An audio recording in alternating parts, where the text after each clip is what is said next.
좋은 아침입니다.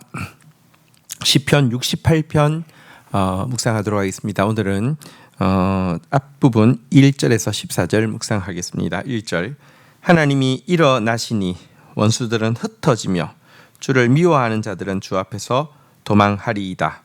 2절 연기가 불려 가듯이 그들을 몰아내소서. 불 앞에서 미리 녹음같이 악인이 하나님 앞에서 망하게 하소서. 3절 의인은 기뻐하여 하나님 앞에서 뛰놀며 기뻐하고 즐거워할지어다. 자, 다윗의 시인데요. 이 시가 어떤 상황에서 쓰여졌는지 알 수 있는 단서가 1절에 나오는 단어들을 통해서 나타납니다. 하나님이 일어나시나니 원수들은 흩어지며 주를 미워하는 자들은 주 앞에서 도망하리이다. 여기에 일어나시리니 흩어지며 도망하시리이다. 이 표현이요.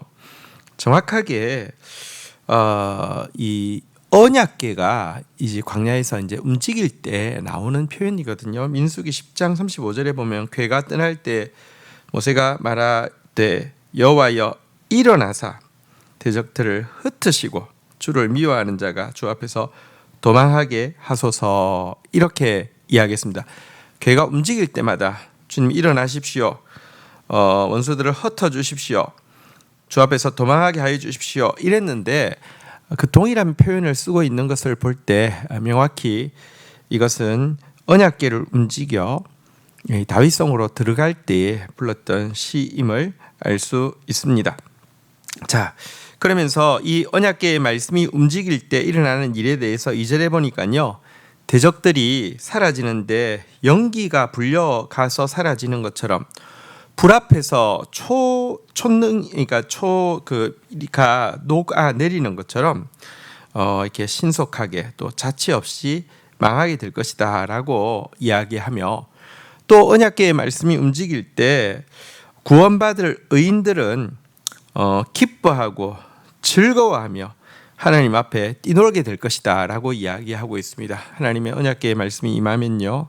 어떤 사람에게는 심판이 될 것이고 어떤 사람에게는 구원이 될 것입니다. 어떤 사람에게는 보복받는 시간이 될 것이고 어떤 사람에게는 보상하는 시간이 될 것입니다. 자, 이렇게 이 시를 시작했습니다. 자, 4절부터 보도록 하겠습니다. 하나님께 노래하며 그의 이름을 찬양하라. 하늘을 타고 광야에 행하시던 이를 위하여 대로를 수축하라.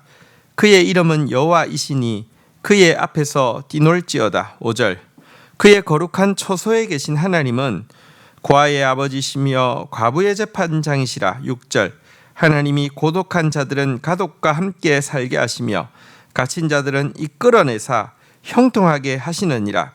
오직 거역하는 자들의 거처는 메마른 땅이리로다.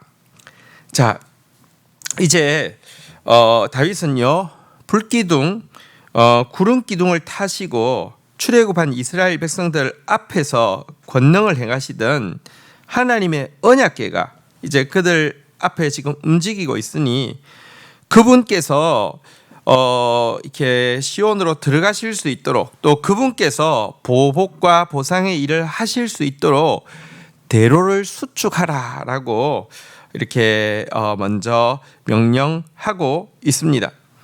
그리고 신실하게 언약을 지키시는 그분의 이름 앞에서 다시 한번 뛰놀라고 선언하고 있습니다. 왜 하나님 앞에 뛰놀아야 합니까? 하나님은 고아의 아버지요 과부의 재판장이시며 당신을 가까이 함으로 말미암아 따돌림 받는 사람 말씀을 믿음으로 말미암아 스스로 매인 자들에게 진정한 가족이 되어주시고 참된 형통을 주시는 분이시기 때문이다. 이렇게 이야기하고 있습니다. 동시에 하나님은 그분을 거역하는 자들은 바깥 어두운 곳으로 쫓아내는 분이시기도 하다라고 이야기하면서 지금 이 언약궤 앞에 이 언약궤가 이제 임하고 있으니 마음문을 활짝 열고 받아들이라고도 이야기하고 하나님의 말씀 때문에 낮아진 자들로 하여금 하나님의 정의를 믿음으로 말미암아 하나님 앞에서 기뻐하라고도 이야기하고 또 교만하게 거역하는 자들을 향해서는 하나님의 심판이 임할 것이라고 너희들은 바깥 어두운 곳으로 쫓겨날 것이라고 경고하고 있는 내용이었습니다. 7절 보도록 하겠습니다. 하나님이여 주의 백성 앞에서 앞서 나가사 광야에서 행진하셨을 때에 8절 땅이 진동하며 하늘이 하나님 앞에서 떨며 저 시내산도 하나님 곧 이스라엘의 하나님 앞에서 진동하였나이다. 자, 이제 과거 광야에서 이 언약궤가 움직일 때 일어난 일을 이제 회상하고 있습니다. 오늘 이제 7절부터 14절까지 내용은 과거에 언약궤가 언약궤로 말미암아 과거에 일어난 그 축복과 또 심판에 대해서 이야기하고 있는 내용입니다. 먼저 7절 8절에 서는요. 이렇게 그 땅이 진동하고 하늘이 산 위에 강림하는 사건에 대해서 이야기하고 있는데요. 이것은 시내산에서 율법 이 언약궤를 받을 때의 일에 대한 묘사입니다. 여러분 그 이스라엘 백성들을 이제 하나님께서 먼저 앞서서 그들을 광야로 이끄시고 나서는요. 시내산으로 인도한 이유는 그들에게 이 영광스러운 언약궤의 말씀을 주기 위함이었지요. 그때 하늘과 땅이 진동하며 이 진동하지 않을 하나님의 말씀이 그들 가운데 임하였지요. 9절 10절도 보도록 하겠습니다. 하나님이여 주께서 흡족한 비를 보내사 주의 기업이 곰핍할 때에 주께서 그것을 견고하게 하셨고 10절 주의 회중을 그 가운데 살게 하셨나이다. 하나님이여 주께서 가난한 자를 위하여 주의 은택을 준비하셨나이다. 자, 이제 9절 10절은요. 이 이제 시내산에 이스라엘 백성들이 이제 광야 기간에 시내산에서만 1년 머물렀는데요. 이때 언약궤를 받고 나자 일어난 일에 대해서 묘사하고 있는 부분이라고 할 수 있습니다. 하나님의 언약궤의 말씀이 백성 가운데 임하자 하나님의 은택의 표시인 흡족한 비가 이 광야에 있음에도 불구하고 그들에게 내렸다 이렇게 이야기를 하고 있습니다. 그리하여 곰핍해진 주의 회중들이 그 가운데서 천국을 맛볼 수 있었다라고 이야기하고요. 광야 가운데 있지만 하늘의 식탁이 이렇게 임함으로 말미암아 그들은 또 먹고 마실 수 있었다 이렇게 이야기를 하고 있습니다. 하나님은 가난한 자를 위하여서 은택을 예비하는 분이십니다. 여기서 말하는 가난한 자는 심령이 가난한 자요 말씀을 사모하는 자를 이야기합니다. 말씀을 사모하는 자, 언약궤를 사모하는 백성들은 광야에 있었지만 아무것도 없는 척박한 광야에 있었지만 흡족한 비와 풍성한 만나로 잔치를 베풀 수 있었다. 이렇게 과거에 그들이 받은 은혜를 요약하고 있습니다. 마지막으로 11절부터 14절입니다. 주께서 말씀을 주시니 소식을 공포하는 여자들은 크무리라. 12절 여러 군대의 왕들이 도망하니 집에 있던 여자들도 찰치물을 나누었도다. 13절 너희가 양우리에 누울 때에는 그 날개를 은으로 입히고 그 깃을 황금으로 입힌 비둘기 같도다. 14절 전능하신 이가 왕들을 그 중에서 흩으실 때에는 살몬의 눈이 달림 같도다. 자, 그리고 이제 하나님께서 때가 되매 광야에서 시내산에서 움직이게 하시고요. 때가 되매 이제 가나안 땅을 정복하라고 하셨습니다. 가나안 땅을 정복하라고 할 때 여인들이 이 소식을 믿음으로 기뻐하면서 이제 선포했다 이렇게 이야기를 하고 있습니다. 여인들은 나가서 싸울 수 있는 사람들은 아닙니다. 그러나 이제 가나안 땅을 주시겠다는 하나님의 약속의 말씀이 임하자 그들은 믿음으로 그들의 자녀, 이제 전쟁터에 나갈 그들의 아들들, 또 전쟁터에 나갈 그들의 남편들에게 하나님을 향한 믿음을 심어주면서 이제 드디어 하나님께서 우리에게 기업을 주신다라고 선포했다는 것입니다. 자, 그리고 이 선포와 함께 이스라엘이 나아갈 때 사실은 가나안 땅에 여러 군대의 왕들은 도망가기 바빴고요.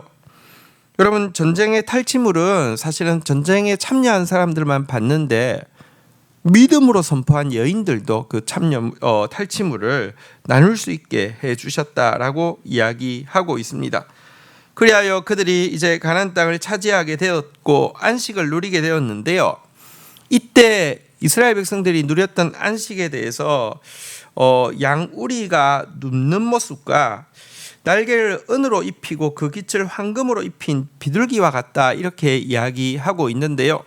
양은 웬만하면 잘 눕지 않는데 완전히 안전할 때 이제 눕는데요. 가나안 땅을 차지한 그들이 누린 안전은 누워 있는 양과 같은 모습이었다라고 이야기하고, 가나안 땅에서 그들이 누리고 있는 영화로운 그 평화는요, 황금 비둘기의 영광과 평화와 같다, 이렇게 이야기를 하고 있습니다. 그러나 대적들은 흩어지는데 살몬산에 눈이 흩날리는 것처럼 흩어졌다, 이렇게 이야기하고 있습니다. 여러분, 그 높은 고지대에서는 이스라엘에서도 눈이 내리는데요, 눈은 내리면 흩어지잖아요, 그죠? 대적들은 그렇게 흩어지게 되었다, 이렇게 이야기하고 있는 부분입니다. 오늘 읽었던 내용은 이제 언약궤의 말씀이 임할 때에 과거에 이스라엘에게 주셨던 약속, 이 기적들, 은택들을 또 보상과 보복들을 기억함으로 주님을 찬양하는 내용이었습니다. 주신 말씀 붙잡고 기도하며 나가도록 하겠습니다. 하나님, 우리에게 영광스러운 언약궤의 말씀을 허락하여 주신 것을 인하여서 감사합니다. 이 말씀 앞에서 원수들은 흩어질 것이며 주를 미워하는 자들은 도망할 것이며 주님께서는 이 말씀대로 일어나 역사하실 것입니다. 말씀을 우리에게 주신 하나님 찬양하고 경배합니다. 주님, 이제 이 말씀이 우리 가운데 본격적으로 임하고 있사오니 하나님, 우리가 시온의 대로를 수축하게 하여 주시고 우리가 그 하나님의 이름 앞에서 뛰놀게 하여 주시옵소서. 공의와 정의로 재판하실 하나님, 고아의 아버지가 되시며 과부의 재판장이 되시며 고독한 자들의 가족이 되어 주시며 갇힌 자들을 이끌어내셔서 형통케 하시는 주님을 찬양합니다. 부족하지만 저희들이 말씀에 매여서 주님 바라보고 있게 하셨습니다. 부족하지만 말씀대로 살기 위하여서 고독해졌었습니다. 하나님, 이제 주의 약속의 말씀대로 우리로 주를 찬양하며 주 앞에서 뛰놀게 하여 주시옵소서. 하나님, 주님의 말씀이 임할 때 흡족한 비가 내리며 또 주님의 말씀이 임할 때 가난한 자를 위하여서 주의 은택이 준비되어졌으며 풍성한 식탁이 준비되어졌다고 말씀하여 주신 주님, 하나님, 우리 공동체 가운데 이제 시작되어지는 이 기도 가운데 흡족한 은혜의 비를 허락하여 주시며 풍성한 만대를 허락하여 주시며 준비되어진 주의 보배로운 은택으로 함께하여 주시기를 간절히 간구하고 소원합니다. 우리 앞에 우리가 취해야 할 분깃이 있습니다. 하나님, 우리는 힘이 없을지라도 믿음으로 이 여인들처럼 하나님의 약속을 공포하고 나아갈 때에 하나님, 믿음으로 선포한 자들마다 함께 탈취물을 취하는 역사를 얻게 될 줄을 믿습니다. 우리가 양이 누운 것처럼 평화를 누리며 비둘기가 황금으로 입힌 것처럼 영화를 누리게 될 것을 고백합니다. 주님을 찬양합니다. 주님을 경배합니다. 하나님, 이제 12통 물붓기가 시작되어지는데 이 기간 내내 주의 풍성한 말씀 각자에게 정확하게 전달되어질 뿐 아니라 정확하게 이루어지게 하여 주셔서 주님을 찬양하게 하여 주옵소서. 우리로 사명 감당케 하여 주옵소서. 예수 그리스도의 이름으로 기도 올립니다. 아멘.